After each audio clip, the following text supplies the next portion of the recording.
Let's talk about it now. A couple of attorneys join us, and we're very pleased they don't have the meter running and charge us legal fees. Right. Former federal prosecutor Bruce Reinhart from Newsmax, New York, and also Skyping in attorney Adam Thompson from Louisville, Kentucky. Bruce, to you first, what do you think will come out of this Justice Department investigation? Nothing legally. I think the facts are what they are, and if this grand jury heard all the evidence and heard from all the witnesses and found that there was no probable cause, I don't imagine that the federal government's going to uncover any new evidence. So legally, nothing's going to happen. I think this is just a play to try to make the public feel better about the process, but at the end, the Justice Department is probably going to say there's no charges here, and we're just going to recycle the same problem we have right now. Short answer, I guess, political theater. Adam, do you share that assessment? Pretty much. I think the federal prosecutors aren't going to jump in and add to the fire that's already out there. If the grand jury already heard the facts, they're going to let it lie where it lies. But I really think this case is so much different than the previous cases. This isn't like the Trayvon Martin case. This isn't like even the Michael Brown case. In this case, you really have a video that captured everything that happened. So it's so prevalent in everyone's mind that, hey, look, what the police did in this case is just egregious. There was no reason for it. It seems to be clear excessive force. There was no need to use a chokehold that was used, and it resulted in a person's death. When it's so clear in that manner, the emotions are even sparked even higher. And that might really push a Fed investigation to go. But as the other gentleman said, I don't think it's going to happen. They'll let it lie. But there'll certainly be a civil lawsuit. And just like in the O.J. Simpson case, I think 1,000% the family will prevail. It won't even get the trial. It'll settle out of court.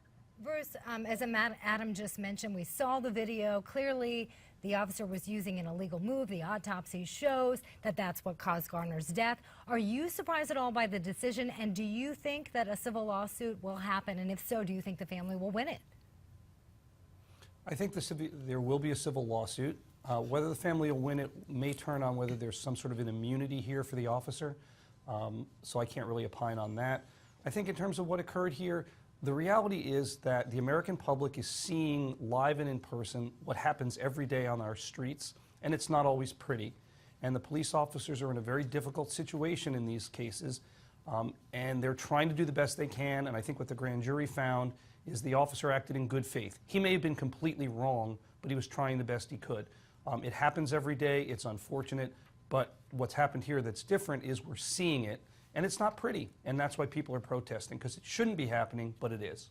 Bruce, you mentioned people seeing it, and that leads into the whole notion of having body cameras on police officers. The president wants to make $75 million available for that. Bruce, in your mind, is it a good idea to put body cameras on every cop? I think if we can do it effectively, yes, I think it is. We've seen in a lot of jurisdictions where they now have cameras in all the police cars, and they're capturing every police traffic stop, DUI arrests, and things like that, and it's very effective. It's not just effective for protecting people who are being approached by the police, but it's also very valuable for prosecutors. You have great evidence when you go to court. You know exactly what the person did, exactly what the person said. The jury doesn't have to rely on what the officer is saying happened. The jury can see it. So I'm all in favor of those kind of cameras. If we can make it work, I think it's a great addition to the whole criminal justice system. Adam, we want to get your response on that, though. I mean, we're talking about video cameras on police officers' vests, but clearly we just saw in the Garner case, there were tons of people capturing that video using their cell phones. So a lot of people are saying, what difference will it make? Well, you got two problems here. First, I think that body cams are a great idea. I'll tell you why.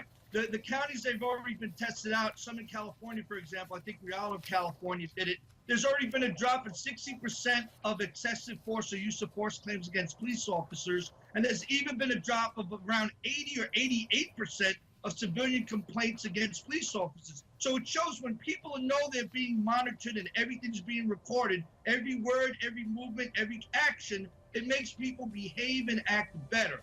That's a huge plus, and that's what we want. So it's going to cut back on all these kind of incidents taking place. But still, it doesn't eliminate racism. It doesn't get that element out. And it doesn't prevent the fact that time is in our way. We're going to bring you both back, Adam Thompson and Bruce Reinhart. You come back too here on America's Forum.